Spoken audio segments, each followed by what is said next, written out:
Non,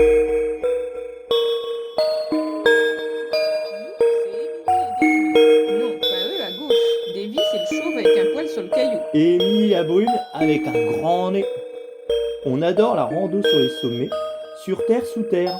Par grand froid, sur l'eau, au bord des ravins. Et même celle où il y a des animaux dangereux. Bonjour Émilie, bonjour David, nous sommes très contents de vous accueillir à Miskolc, tout spécialement au lycée Zrini. Alors, quand êtes-vous arrivé à Miskolc? On est arrivé dimanche soir, donc il y a maintenant un jour et demi, par donc les montagnes hongroises, puisqu'il n'y en a pas beaucoup en Hongrie. Et on est très heureux d'être venu à Miskolc et de faire autant de choses avec les personnes du secteur. Donc on est hébergé à la fondation Symbiosis dans la ferme. C'est une ferme sociale qui embauche des personnes handicapées. Voilà. Et avant Miskolc, vous êtes arrêté dans d'autres villes, je suppose, en Hongrie. Voilà, donc on est rentré en Hongrie par Komárom. On a longé le Danube par l'Eurovélo 14, donc c'est une route vélo qui traverse l'Europe. Et Eurovélo 6. Et Eurovélo Voilà. 6. Et on est donc passé par Esztergom, Budapest, après Eger, et puis Lille-la-Forêt, c'est tout petit, et Miskolc, enfin. Et on était très heureux de passer à Eger, de tester les vins hongrois. Ah, voilà, mais vous n'avez pas fini de tester parce que Non. il y a beaucoup d'autres bons vins à goûter. Voilà. On est aussi content de pouvoir s'arrêter après à Tokaj. Tokaj. Tokaj. Et on a réussi à apprendre 3 mots de hongrois depuis qu'on est arrivé. Voilà. Alors on s'est dit Jónapot, que se nomme Viszlát, Igem, 4 mots. Ah, Voilà, mais Viszlát, ce n'est pas encore d'actualité parce que vous allez rester quelques jours à Miskolc, Dieu merci. Voilà, après, on va. Donc, nous, notre but, c'est de mettre en avant l'inclusion, comme ici au lycée, au niveau des jeunes, parce qu'on sait que c'est très important d'apprendre la différence le plus tôt possible. C'est pas des vieux comme nous, ou encore Comme moi. plus, comme vraiment des très vieux, C'est très vieux, ouais. que l'on va changer les personnes. Mais je suis différent, il faut m'accepter. Donc c'est aussi une différence, il faut pouvoir accepter tout le monde. Et on pense que c'est prouvé que c'est quand on est jeune qu'on accepte les couleurs, qu'on teste plein de choses. Voilà, c'est l'apprentissage qui est important dans les premières années. Et d'ailleurs, aujourd'hui, on a des chaussettes de couleurs différentes. Je ne sais pas si ça se voit à la caméra. Non, j'arrive pas à lever les pieds. Voilà, donc les chaussettes sont différentes. Bravo. Et les chaussettes, voilà, symbolisent la différence et l'acceptation de la différence. Donc c'est lors de la journée mondiale pour la trisomie 21 ou syndrome de Down en anglais. Les gens sont invités à porter des chaussettes de couleurs différentes.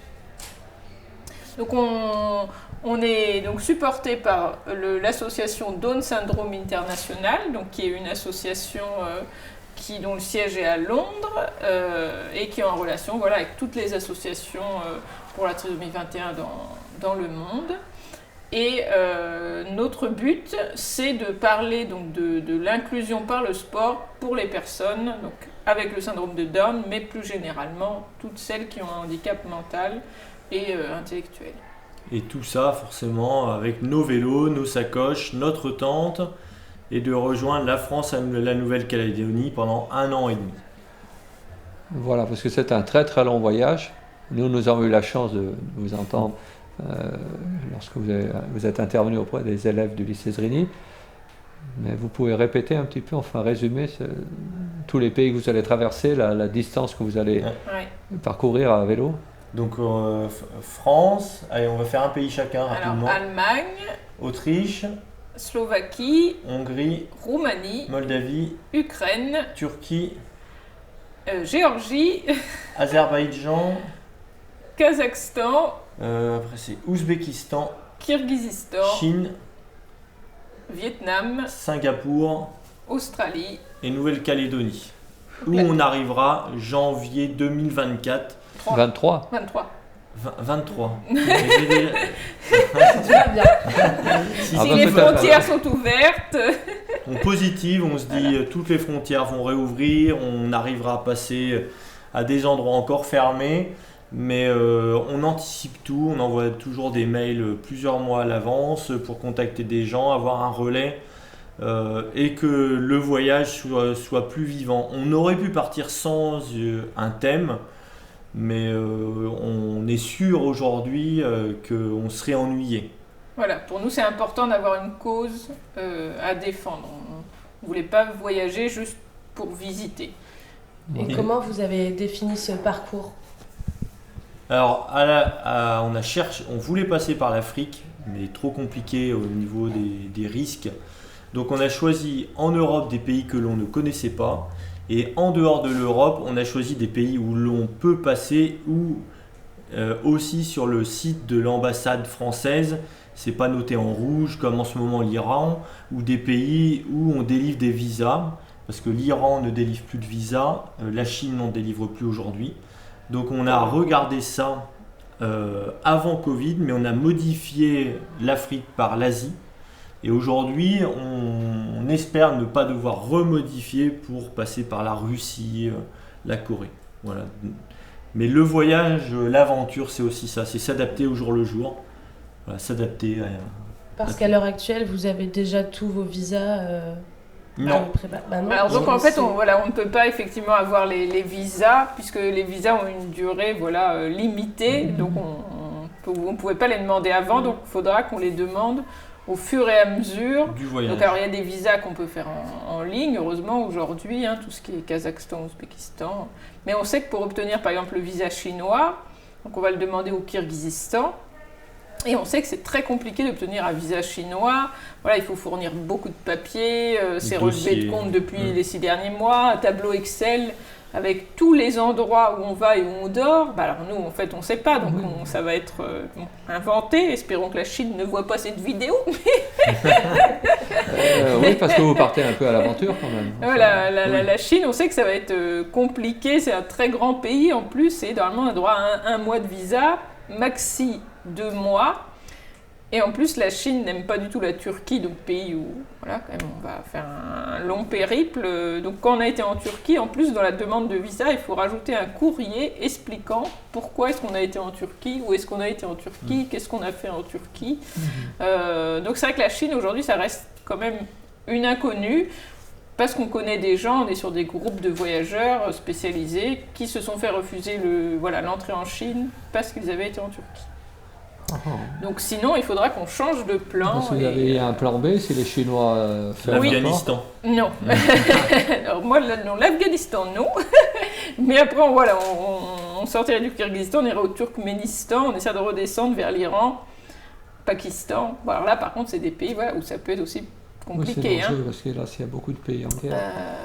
Le Pakistan, on est obligé de traverser le pays avec les militaires et aujourd'hui, je pense que déjà l'Iran est fermé, pas de visa. Le Pakistan, c'est compliqué. L'Inde est toujours fermée. Donc on pourrait très bien rester bloqué, peut-être Kazakhstan, Ouzbékistan, Kirghizistan, et puis se dire on est bloqué en Chine et revenir en arrière. Ou la Russie qui a réouvert il n'y a pas très longtemps. Mais la Russie, c'est aussi très difficile pour les visas.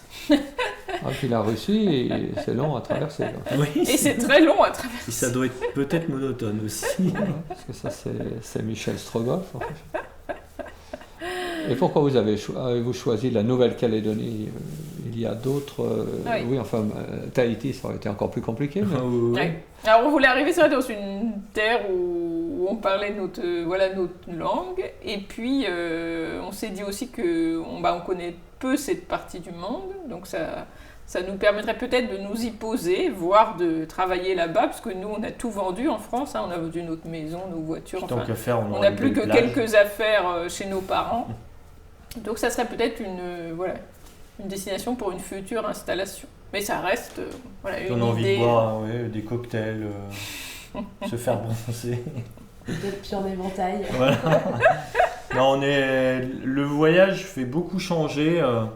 Donc moi je suis parti plus tôt à cause du Covid. J'avais laissé mon travail, ça fait 6 mois que je suis parti.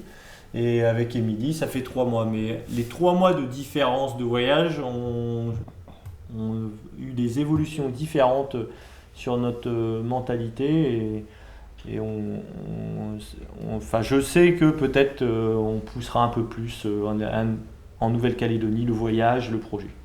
Oui, parce que toi, tu as un échauffement de 3 mois alors. Voilà, j'ai eu C'est un petit échauffement seul. Il avait déjà des mollets plus musclés. Voilà. Et aujourd'hui, Émilie, on sent qu'elle a pris... non, elle n'a pas pris de cuisses, elle a maigri des cuisses.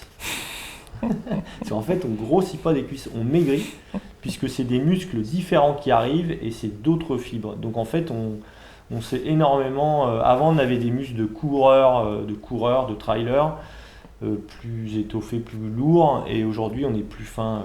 Voilà, parce que vous ne faites pas seulement du vélo, vous faites beaucoup d'autres sports. Oui, bah, hier matin, alors bon, on a une différence physique. Hier matin, à 6h30, je suis parti courir jusqu'à 9h en forêt, jusqu'au... Il est remonté à l'île à Fourette, un château remonté dans les montagnes. Une ville, là, et puis après, je suis remonté au téléski, télésiège, là. Oui, oui. Et je suis redescendu après. Voilà. Donc parce qu'en Roumanie, j'ai prévu un trail dur. Donc en même temps, ça permet d'avoir des petites compétitions sportives, mais aussi de parler du projet des sportifs. Donc en Roumanie, l'organisation va nous laisser le droit de parler de l'inclusion par le sport. Ce qui n'est pas le cas sur certaines courses à pied que l'on a fait en Alsace, par exemple, ou en Autriche. Et vous avez participé au semi-marathon de Budapest. De Budapest, oui. Voilà, qu'on a fait en relais tous les deux. Moi, j'ai couru un peu plus de 9 km et Davy de 12 km. Alors, on dit rarement, on dit pas les résultats dans les courses à pied. Voilà. Nous, c'est pas le plus important. Le but, c'est surtout de courir. Participer. Mais on a cherché à faire le semi-marathon à 3 avec un handicapé mental. On a envoyé des mails, mais on n'a jamais réussi. Voilà, on n'a pas réussi à trouver. Vous auriez aimé. Oui, ça aurait été notre souhait.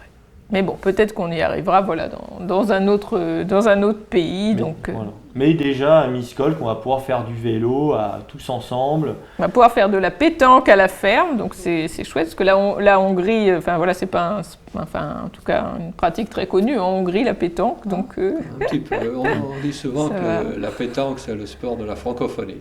D'accord. Le Ricard, la boisson de la francophonie. Puis je sais plus, quelques chansons françaises. Oui, c'est vrai, que ça tout va le bien monde ensemble. connaît. Les chansons paillardes. Oh, non, paillardes. Non. Avec les chansons Julie, nous aimons beaucoup chanter. C'est aussi la chanson pour apprendre une langue. Oui, c'est vrai. Mais la pétanque, tous les moyens sont bons. Est-ce qu'il y a des pays avec lesquels vous avez eu des refus d'intervention ou de partager ce projet-là, justement, que vous avez? L'Autriche a été plus compliquée. On n'a pas réussi vraiment à faire d'activité en Autriche. En fait, on a été dans un séjour adapté, mais de vacanciers français qui ont un handicap, qui était au Tyrol, mais qui étaient français, donc avec une association française. Donc on a fait une randonnée avec eux, on a passé du temps avec eux. Et une fois arrivé à Vienne, par hasard, grâce à un groupe Facebook Les Français à Vienne, une dame qui était française, mariée à un Autrichien, nous a contactés et a dit « Ah bah oui, moi je travaille dans un foyer où il y a des handicapés, on fait du vélo et de la Rosalie cet après-midi, est-ce que vous voulez venir avec nous ?» Donc c'était par hasard, voilà, on y est allé, mais c'est parce qu'elle était française. Mais en contactant les associations autrichiennes, voilà, on n'a pas eu de réponse ou des choses. Non, on ne peut rien. Voilà, enfin, on peut rien organiser. On peut pas. Des alliances françaises d'Autriche. Et non plus, voilà. Parce que dans chaque pays, on contacte toujours donc l'ambassade de France, les alliances ou instituts français, les associations donc pour la trisomie 21 ou d'autres associations pour le handicap. Voilà, associations sportives pour sport adapté comme Virtus. Spécial Olympique Sungari, par exemple. Là, on a envoyé une série de mails pour la suite du voyage, mais pour le moment, on n'a pas de réponse. Alors parfois, les mails sont bloqués dans les spams, donc on ne sait pas trop. Et puis après, les gens ont aussi beaucoup de travail, beaucoup de choses à faire, donc on peut pas non plus, on veut pas relancer les gens tout le temps. On fait un mail, un second, et puis après, on trouve d'autres contacts par Internet. Alors Google Translate marche très bien. Pour l'Ukraine, là ce matin, j'ai renvoyé un mail sur le groupe francophone en Ukraine, par exemple. Donc j'ai un monsieur qui a répondu, mais sans trop de contact plus que ça. Il y a une autre personne qui veut nous héberger, mais nous, on ne cherche pas l'hébergement. Oui, vous voulez contacter. Oui. Voilà. Vous n'êtes pas des touristes ordinaires. Non. Nous, aller dans un hôtel 4 étoiles, on s'en fout. Franchement, on n'a même pas envie d'y aller, quoi. On préfère être dans une petite maison, une cabane avec des gens qui vivent simplement à manger du foie de veau ou du pain dans de l'eau. Nous, on s'en fout. Ce qu'on veut, c'est voir comment les gens vivent et comment les handicapés mentaux aussi sont dans les pays, quoi. Et le pays qui nous a pour l'instant vraiment le plus répondu, c'est la Roumanie. On va y rester un peu plus d'1 mois, mais je pense qu'on pourrait y rester encore plus longtemps si on voulait. Très on nous a tout de suite proposé beaucoup d'actions. Alors là, on a eu vraiment un gros relais de l'ambassade et des instituts aussi français là-bas, qui se sont vraiment, en tout cas, ils ont contacté, un peu comme toi, Raymond, des fondations, des choses comme ça qu'ils connaissaient, qui travaillaient autour du handicap. Donc on va loger dans des familles qui ont des enfants qui ont justement la trisomie 21. On va faire du sport avec eux. On va aussi visiter la ville. On va faire des présentations dans différents lycées, donc soit des lycées français, soit des lycées à section bilingue. Donc on a vraiment beaucoup de choses de prévues dans le pays. Et on a eu tout de suite énormément de réponses, alors qu'il y en a d'autres où il fallait qu'on relance sans cesse. Et en France, on a quand même eu... Oui, en France, on a fait beaucoup d'actions. Ouais, on a fait... Moi, j'ai eu 2 mois et demi de programme vraiment très, très complet. Après, tous les deux, on a eu 1 mois et demi en France avec quasiment deux actions par semaine. Où souvent, on essayait de planter la tente dans le foyer. On l'a fait très souvent, foyer pour handicapés. On mettait la tente devant leur fenêtre. On a fait des soirées camping avec des... Oui, où les personnes handicapées ont aussi campé avec nous. Ils ont planté la tente avec nous. On a chanté avec eux, on a dansé. Vous êtes partout, vous êtes très bien accueillis. Ouais, on a eu un bel accueil, mais après, on espère pouvoir remercier et mettre en avant aussi les professionnels qui travaillent dans ce monde-là, qui ne sont pas reconnus. Les professeurs, après, on mettra en avant quand on peut avec nos petits moyens, puisque nous, il faut savoir qu'on n'est pas une association, qu'on ne fait pas ça pour l'argent, qu'on n'a pas trop envie de parler d'argent, même si on a une cagnotte de dons à côté. Mais cette notion de cagnotte de dons est complexe, puisqu'elle est quand même regardée par des ambassades, et c'est, pour certains, c'est important, l'argent, alors que nous, c'est pas le... on a des cagnottes de dons pour Trisomie 21 France et pour l'association internationale Down Syndrome International. Mais c'est sûr que trouver des dons aujourd'hui, c'est plus compliqué, y compris quand on contacte les entreprises qui nous disent il y a la crise économique avec le Covid. Les particuliers, ils donnent déjà en général souvent à des associations qui connaissent. Donc, alors le milieu qu'on connaît, on peut arriver à le mobiliser, mais après ça reste aussi aussi difficile. Et c'est pas notre but principal. Notre but principal, c'est vraiment d'être avec les personnes. Et faire comme passer. Ce midi, aller manger à la cantine avec les étudiants pour pouvoir jeter les boulettes de pain sur les meilleurs élèves. Faire des concours qui valent plus vite la carafe d'eau. Voilà aussi. Oui, je vous promets que ce soir il n'y aura pas que de l'eau. Voilà, mais vous êtes quand même déjà des grands sportifs, des aventuriers, parce que c'est pas votre coup d'essai, quoi. Non, c'est vrai qu'on a tous les deux, on a beaucoup voyagé. Alors ça fait 9 ans maintenant, qu'on se connaît. Bravo. Non, normalement, c'est moi qui me trompe dans les dates.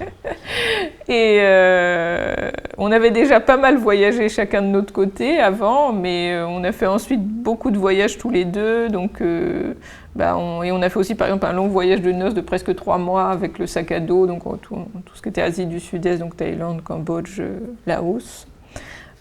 Et on a toujours pris ce principe de voyager en toute autonomie. Là, vous avez pris l'avion quand même pour aller. Et là, par contre, on avait pris l'avion.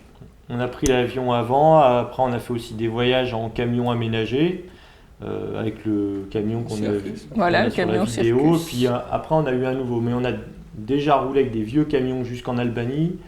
jusqu'en Suède. Donc là, on y a... En partant de France. Ouais, et là, on a perdu le camion une fois. Enfin, là, il était mort. T'es trop vieux. Et voilà, et en fait, plus on vieillit, plus on va vers le voyage minimaliste. Pas un confort pour les gens ordinaires, mais nous, dans un confort autre. Donc plus on avance, plus on essaie de se détacher du tourisme de masse, mais on restera toujours des touristes. Surtout dans les pays où il y a une différence de couleur, comme en Afrique. Et pourquoi le vélo particulièrement? Plutôt que d'autres moyens de transport, comme la marche? La marche, c'est très long. On a fait beaucoup de marches. Alors la marche, pourquoi? Parce qu'après, transport en commun, le transport est le second budget dans un voyage. Nous, on a toujours calculé les budgets, non pas parce qu'on est radin, mais parce qu'il faut calculer, savoir où on s'en va. Donc les premiers, c'est l'hébergement. Après, c'est les transports en commun. Et marcher, transport en commun, c'est obligatoire. C'est même chiant, parce que des fois, on est collé par plein de gens. Donc nous, des fois, on dit non, mais on marche même 10 km, ça ne nous dérange pas. Et puis après, avec un vélo, on atteint des endroits un peu plus excentrés qu'avec les voitures, les transports en commun. On arrive à aller dans des villages comme on a été à Repachuta. Avec le transport en commun, c'est pas simple. Il faut attendre 2 jours le transport en commun. Donc à vélo, on est libre, on va un peu plus vite, pas trop lentement. Et ça nous permet aussi plus facilement de transporter notre matériel pour 1 an et demi, parce que c'est vrai que transporter 25 kg de bagages sur le dos, enfin, en tout cas, voilà, moi je pense pas que j'aurais pu. Vous êtes en très bonne santé. Alors on est en bonne et résistant. Enfin. Oui. Ouais, alors on est en bonne santé parce qu'on fait du sport depuis longtemps aussi. Je pense qu'on pourrait être une preuve humaine que le jour où on a commencé à faire plus de sport, moi je faisais un peu de foot, enfin des trucs basiques, mais on a commencé à passer plus sur de la course à pied, du trail, triathlon, vélo. Et plus on fait de sport, moins on est malade. Avant on avait toujours un petit rhume, une petite grippe, une petite gastro. Là ça fait depuis qu'on se connaît, mais je crois qu'on a été malade 1 ou 2 fois quoi. Vous faites attention quand même un petit peu à votre alimentation, pas trop d'excès. On essaie de boire de la palinka. Toi aussi. Oui, on essaie, on fait quand même attention effectivement à notre alimentation. On essaie de manger aussi On mange gras des fois, il faut savoir manger gras et lourd. Parfois on essaie de prendre un peu de légumes pour quand on en a marre de manger trop de pain, parce que souvent le pain est dans l'alimentation que l'on a de voyageurs. C'est simple. Là oui, tout ce qui est protéines, le poulet, les œufs, enfin voilà. On cuisine tous les soirs, pâtes, évidemment. Micro-réchaud. On cuisine du frais, souvent on essaie d'avoir des légumes. Moi je suis pas trop pour les boîtes, les plats cuisinés, ça me... Émilie est un peu plus ouverte là-dessus. Moi j'essaie quand même de cuisiner tous les soirs. Il faut du temps, il faut faire les courses. C'est long le soir. Le soir on a souvent 2 heures de prépa. Puis la popote est petite pour cuisiner. Mais là, Symbiosiche, alors vous êtes tranquille. Oui. Oui, c'est le plus luxueux, le plus beau, le plus sympa, le plus confortable des endroits où on a été. Et en plus, on est dans un milieu inclusif, donc on arrive à être quand même entouré. Voilà. Donc là, c'est un très bel accueil. On est hébergé. Nous, on aime bien planter la tente, mais là, on nous a dit, Gabriel nous a dit, non, mais il faut accepter le fait d'être dans la chambre. Voilà, en signe de reconnaissance de votre venue. Donc, mais ce sont des gens vraiment super. Voilà. Donc, et on est content qu'en Autriche, c'était pas pareil, en Allemagne, différent aussi. Mais voilà, on sent que les gens ont besoin, en Hongrie, de montrer qu'il y a un accueil, qu'ils savent accueillir. Et on les remercie. Et il faut aussi qu'on accepte leur bonté. Parce ils sont trop bons. Enfin, vous ne pouvez pas négliger un aspect de leur accueil. Non, mais c'est super. Et vous allez vous restez encore 2 jours alors. Oui, voilà. On part vendredi matin et on est vraiment très content de l'accueil franco-hongrois puisque on a à la fois l'aide donc de l'Alliance française, donc c'est pas négligeable, et puis l'accueil de la fondation, et on est content que justement aussi on retrouve une fraternité entre les familles aussi, entre les pays. Donc on a notre communauté, la communauté française qui nous aide, et puis les habitants de la Hongrie. Donc on est très contents. Et on aime bien justement quand il y a les deux parties, quoi. Les représentants de la France à l'étranger et puis les habitants du pays. Alors on va donner un petit stickers, alors non pas à vous parce que vous en avez déjà, mais aux personnes qui sont ici. Voilà, We want to give to the person in the room the stickers to you, so you can have four stickers to see the project of the project. Social networks. Ah oui, je continue en anglais. Oui. So you can back up and down the name. We support Trisomie 21 France, l'Éclaircie, a little association of inclusive sport in France. Down Syndrome International, it's and we are on Facebook. We have a Facebook page, a Facebook group for the teacher. We have an Instagram page, little YouTube non-professional video. And after we are on Polar Steps, it's application for travelers, very interesting, simply. Yes. And after we have you to speak for the project. So it's for you. Merci beaucoup et nous on est très contents de vous accueillir à Miskolc. Merci Raymond et Julie.